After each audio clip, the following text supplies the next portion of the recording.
Yung professor namin dati, pinamemorize ba naman sa amin yung first 2 chapters ng Florante at Laura? Eh, yung mga taong yan.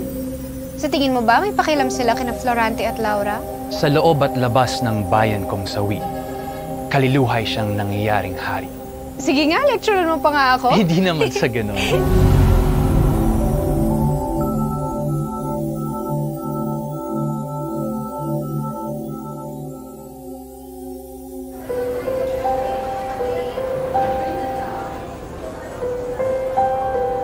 Asan ba yun? Dito lang yung kanina.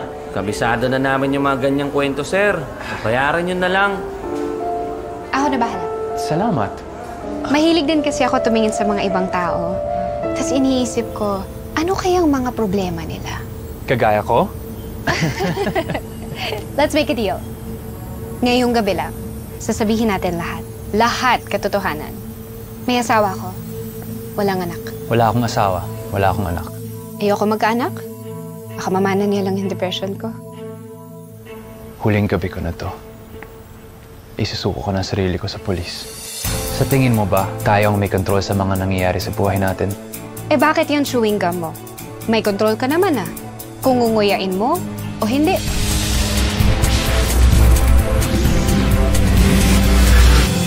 Ikaw, nagmahal ka na ba? Kasi ako, never pa. Hindi ka masamang tao.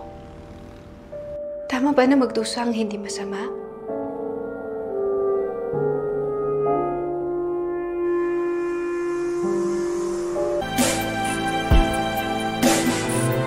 Huwag mo akong iiwan.